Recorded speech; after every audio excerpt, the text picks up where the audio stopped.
Good afternoon and welcome back to Blackpool and this second quarter final. A contrast of styles here between Jordan Shepherd and Christophe Lambert. Jordan Shepherd wins the lag and gets us underway in frame number one. Pretty good layout. Jordan was absolutely buzzing when we saw him earlier after his win against Sean Story. He's got another big challenge here against the French number one.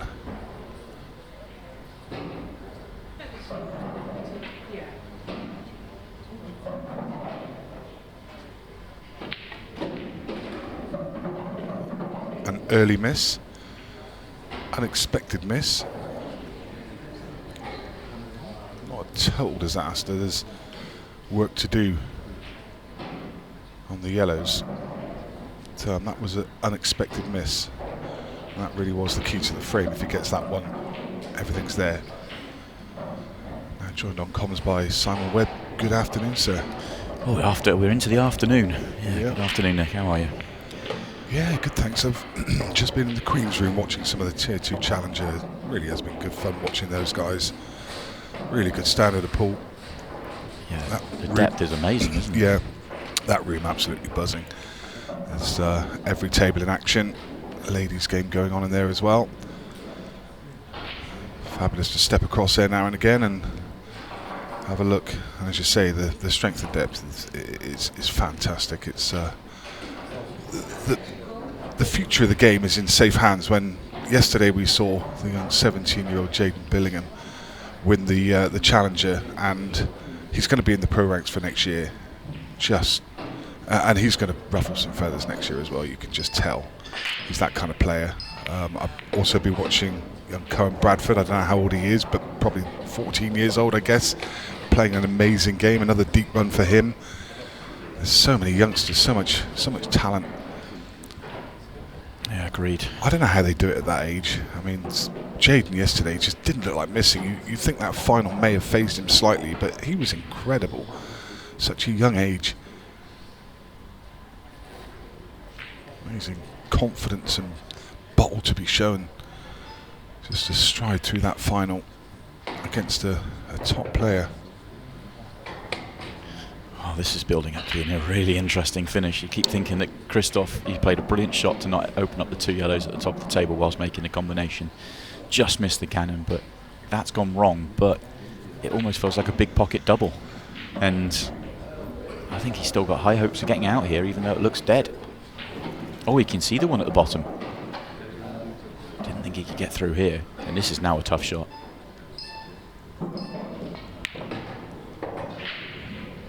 Oh, just going to miss it. Almost exactly the same twice. Yeah.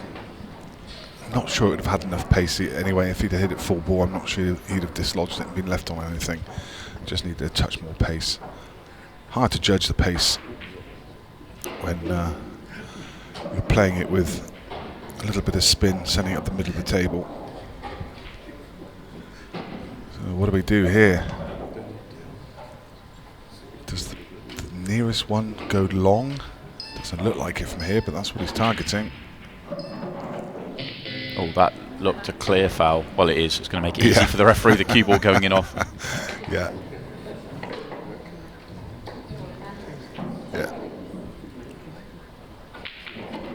That would have definitely been a VAR for our referee had that cue ball not gone in off. Don't think.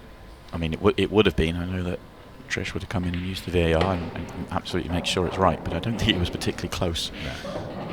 That second over.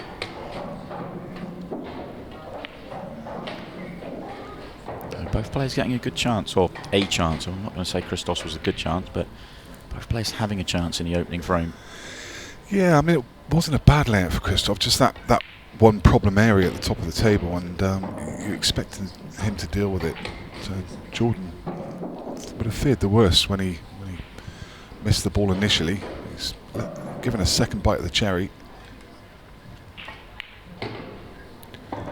He is definitely a player who will need to settle his nerves because he'll be a ball of energy out there. That's the way he plays, and he really wants this.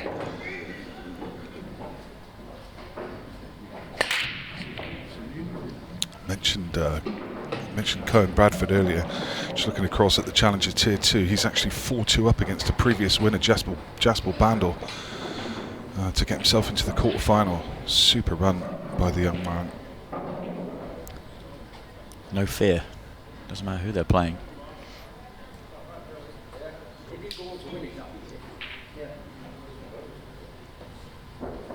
Challenger Tier 1 is also down to the last 16. A few recognisable names still in that field. Jaden Billingham going strong again. There's a game against a replay of a game that he played yesterday against Gareth Higgins at about a similar stage. I think he played Gareth in the quarterfinals yesterday. He's playing him in the last 16 now to get himself another deep run. He's already top of the rankings, clear by a couple of thousand points, I think.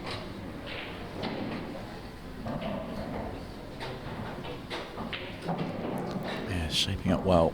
So many good players, but great to see the youngsters coming through. Christophe has a cannon to play.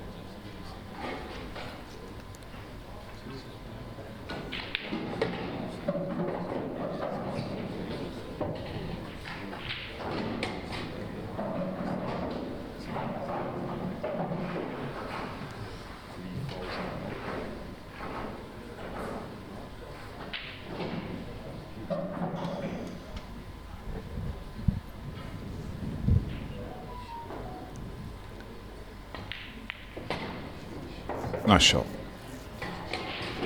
Develops the one problem ball. The 8 ball passes through the gap of the red, so should be okay here. Nothing for overhitting this shot. It's okay if you underhit it. That's fine. It's quite a big angle, but you can just nip this back. Probably just come just above the middle pocket. Leave himself a half ball 8. You see, very much playing with more pace. Something I noticed earlier this year. You know, he will use the time if he needs it, but he's very much, if the shot's there and he knows what he's doing, he doesn't take the time like he used to. He's definitely trying to make an effort to play quicker. Yeah, I guess. I mean, his natural game tends to be a little bit slower, so he really does have an absolute monster of a break. No one ever talks about his break when they name the best breakers, but it is a hammer.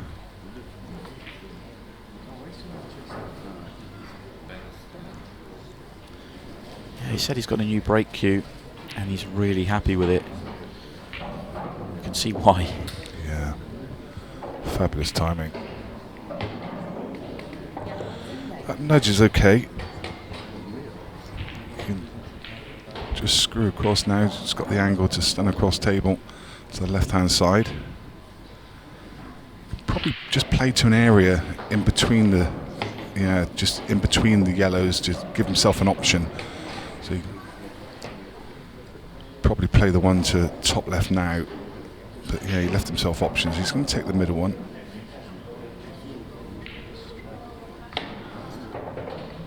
Yeah, that's a nice angle now. Just this. Screw down inside this yellow, the yellow below it into the same pocket. Just a little bit of spin inside of that side cushion. Nice. Yeah, just shaved it on the way through. And if he lands somewhere near where the cue ball is now, he'll be in an excellent position.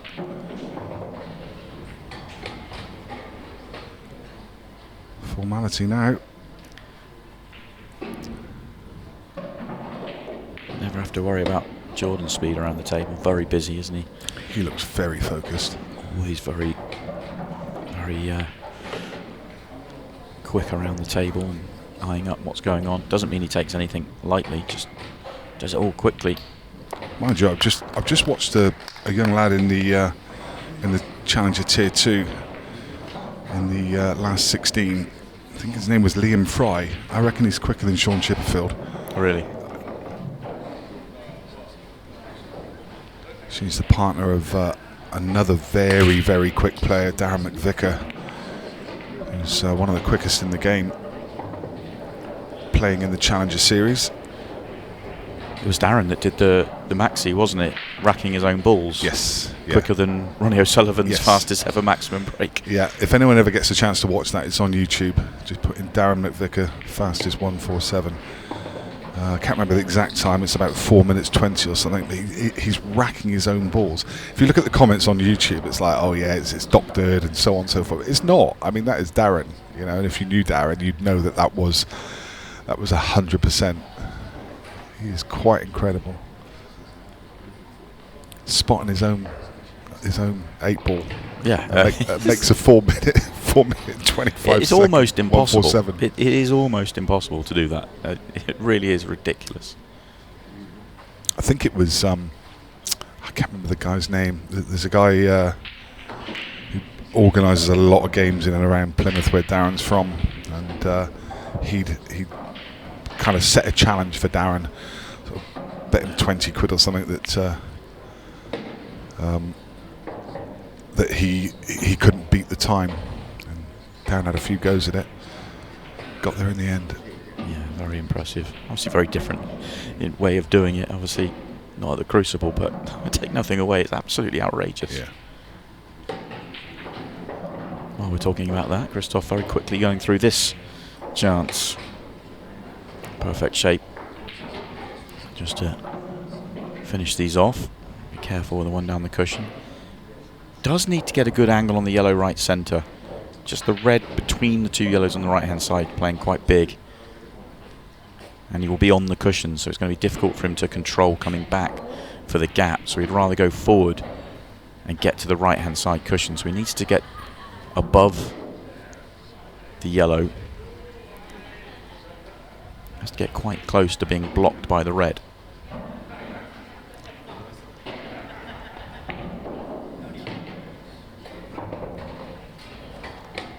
Yeah, he's okay. I think he can just pick the pocket enough to slide down the right hand side.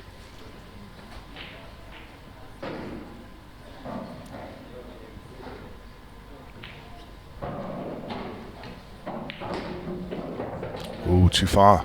Oh, he's fortunate. He's had a good nudge. Yeah. If that slides by the yellow, he has no shot whatsoever. You could just see Jordan squirm in his seat for a second. He'll hate that. He would have just thought, oh, I've got a chance, as he saw that cue ball. I'm really surprised by the way Christophe played. I thought he would just drop it in and let the cue ball just naturally drift. Yeah. Yeah, it could have easily gone wrong. If it's a fuller contact, he pushes it towards the bottom cushion. If he slides past it, he has no shot.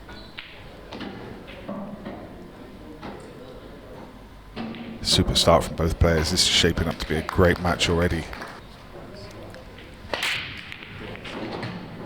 Shepherd breaks in frame 5, and a bit of a mixed bag. Yeah, tough layout this one.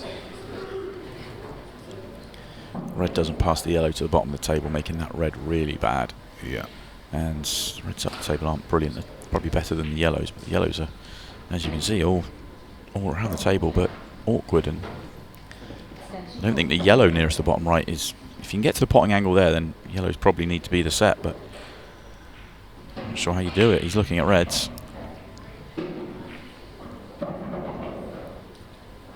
I mean, my personal preference would probably be yellows, just because they look like they all have a pocket, but it could be determined, as you say, by the one that's nearest the red, nearest his bottom cushion. I thought you could get to the potting angle from somewhere around about where the 8 ball is, but maybe that was a deciding factor. He still needs to develop that red. I think for me it was just never really thinking of anything aggressive, to be honest. I just didn't see anything positive on either set. But Jordan Shepherd has made a career out of taking on finishes like that. He got a little double kiss on the yellow on the side, and it's not landed too badly. He's finished straight on the one in the middle. I think he can just force an angle, and he's looking now to see. I think he can force an angle and just top through into the top ball. Now he's seen something else. Oh, very Clever. inventive, very clever. Spotted that straight away. Red onto the yellow. That was lovely. Still needs a plan for this ball at the bottom of the table, though.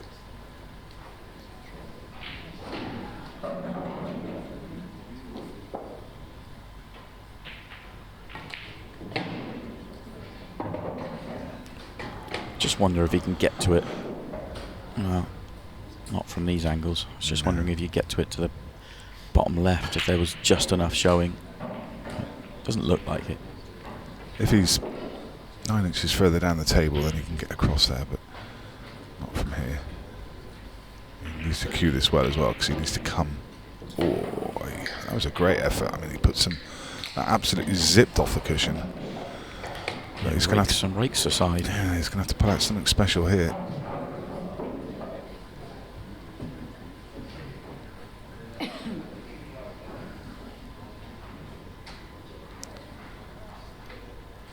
Going to play a little containing shot, and you can't actually blame him there because the yellows are pretty tough.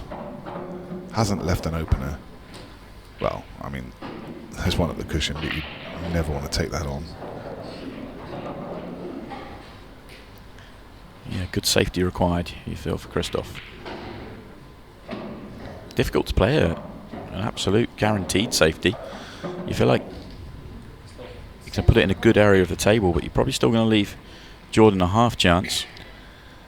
I could see him taking this on to then be able to play a better safety or go. Yeah.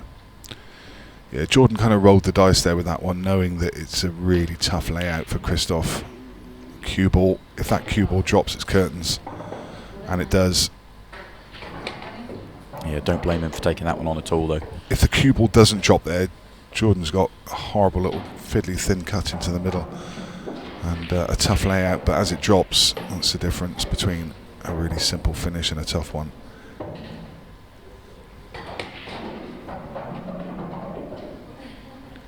I like the way Sheppy played that. He, as I say, he rolled the dice. He played the percentages in his favour. Just knew when to pull back and leave. You know, what would have probably, if Christophe did want to go there, it's probably only a what is it? A 1 in 5 at best. Confidence is high. But the Frenchman is a formidable opponent. He breaks in frame 6.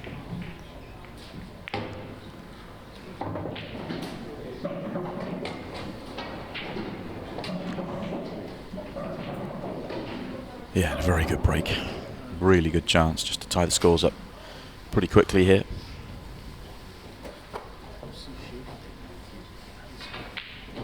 Go both sets here. There's really no issues on either.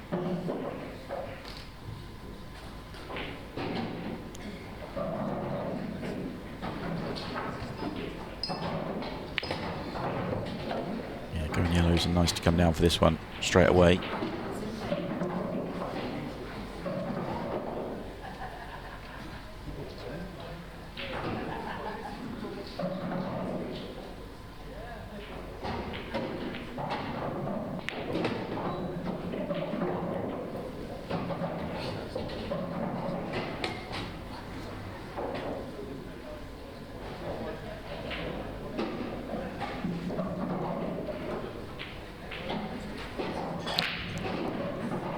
Take the one, I was going to say maybe take the one just below the middle pocket now. He's kind of torn between the two.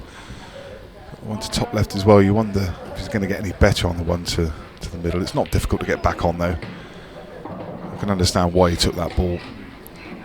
Just gets another one off the table while he was on it. As I say, it wasn't difficult to get back on this yellow. Should be fairly easy now. Barring a disaster. This one's going to 3 each.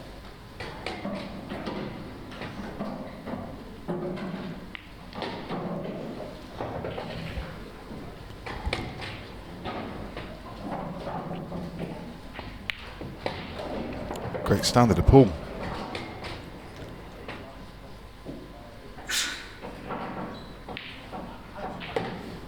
Yeah, very good indeed.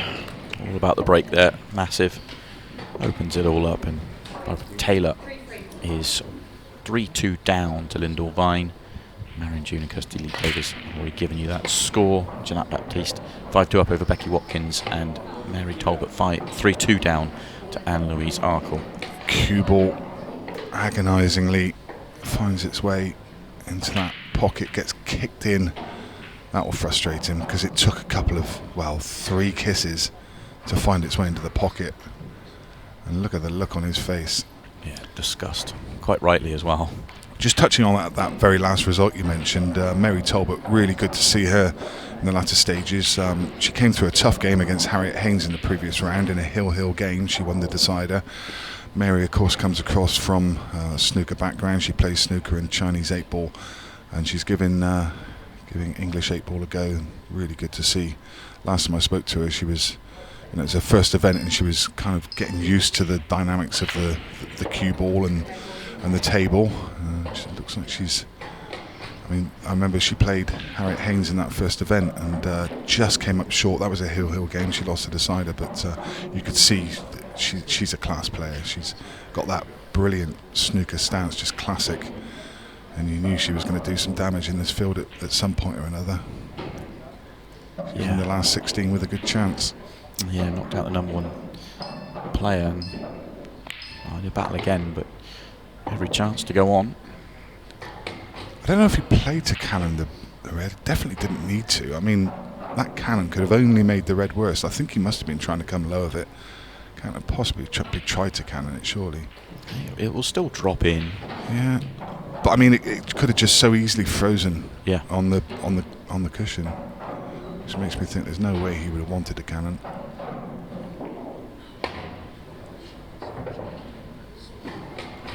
There's a couple of things just going his way at the moment, which will frustrate Jordan. Things that could go wrong aren't. But,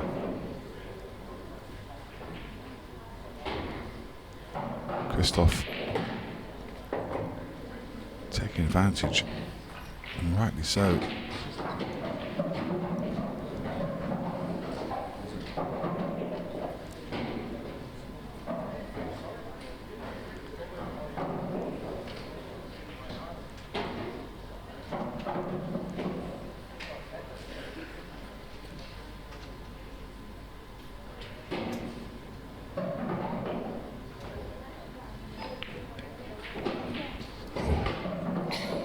Used it all, gave it every chance though.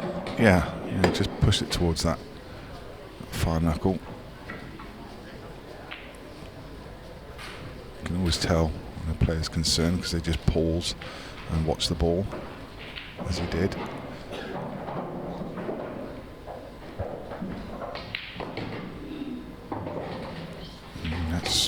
That's overhit by, well, it does actually pass the middle. It's fine. Maybe it wasn't overhit. Maybe I'm doing him a disservice there. Didn't think on first glance that it passed the middle. It clearly does.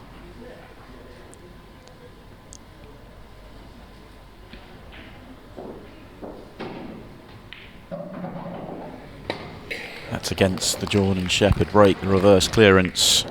Christophe Lambert edges in front and has the next break, and his break's on fire right now.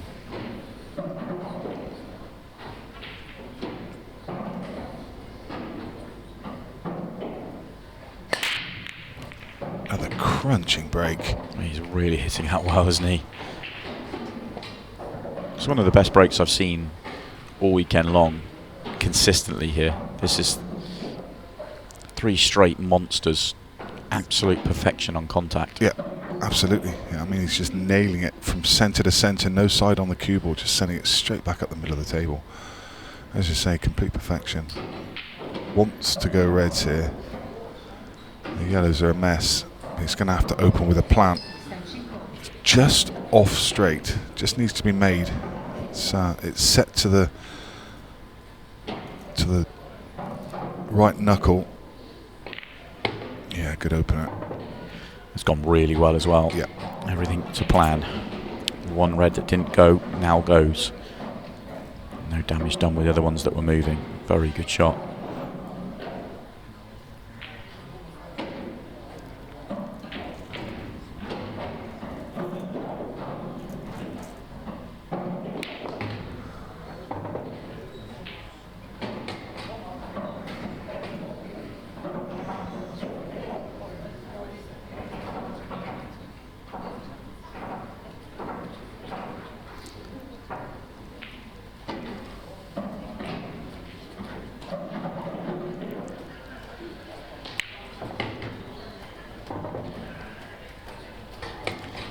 Everything done in one shot, really. It's pretty much as routine as it gets from here.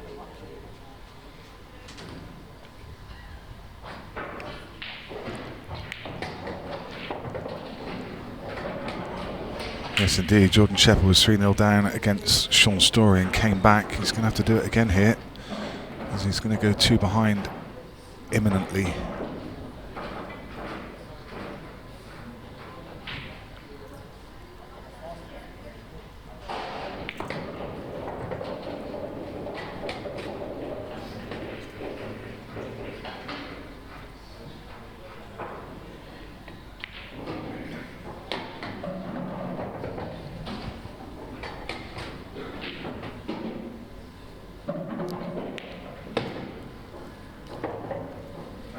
As you say, all the hard work done with that one developing shot at the top of the table, the plant, his opening shot, and it's now going to be daylight between him and Jordan Shepherd.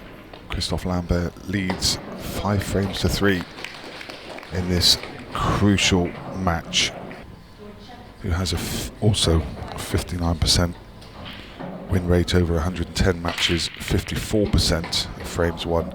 Very similar stats between the two players. Couldn't end the match there for Jordan Shepherd. Yeah. In off twice, back to back at the wrong time here. Yeah. And this time, it's all Jordan Shepherd. Previous one was very unlucky. This time, it's all Jordan, and he will fear the worst here with this layout and the way that Christophe is breaking.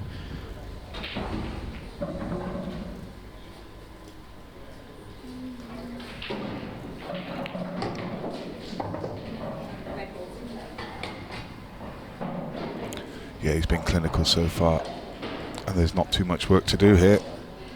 Every red has a pocket. Amazingly, you've got the yellow towards the left-hand side, but both of the balls pass it, which is very unusual. The one to the right-hand side of the table goes inside, and the other one at the bottom of the table goes below. So that yellow doing no favours whatsoever for Jordan.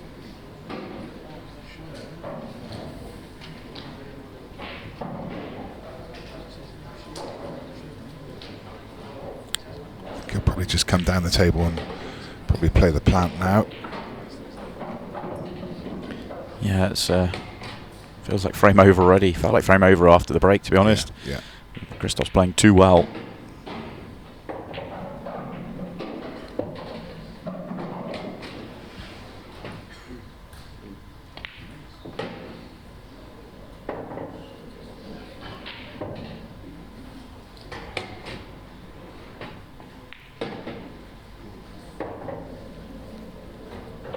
He's played great. Yeah. I mean, Jordan will just feel aggrieved because, you know, the first one kind of started that rot.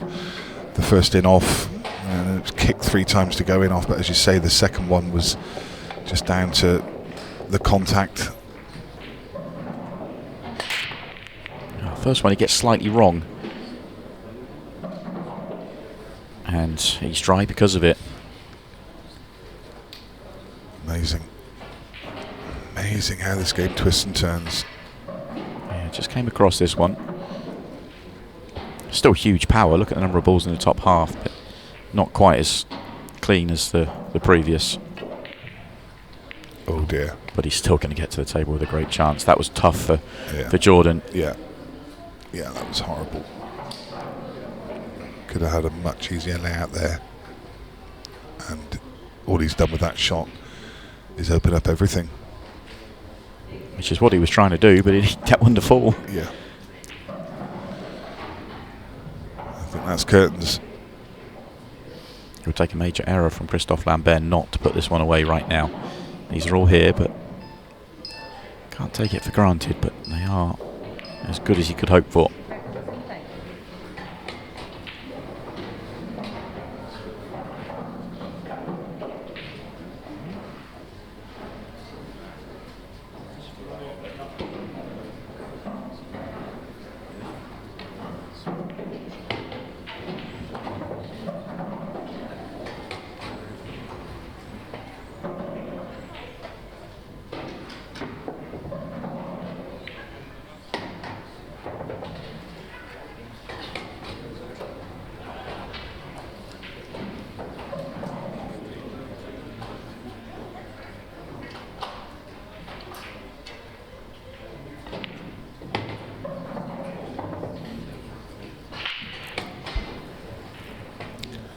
Jordan can walk away from this game knowing he can be quite stoic. I think he's not done very much wrong at all. Just, I mean, really that one missed cannon / plant. There was a time earlier in the match where he had to pull back on a finish because it wasn't quite there, and those couple of breaks that went awry. And that really has been the difference in the match. But Christophe Lambert, take nothing away from him, he has been superb. He's gobbled up every opportunity he's had. Yeah, brilliant stuff from Christophe, it really has. Both players have played well, but Christophe has been absolutely on point in this match, and is in the form to go and win another title the way he's playing. And with that 8-ball, he's into the semi-finals and a date with Declan Brennan in the semi-finals of Pro Series 6.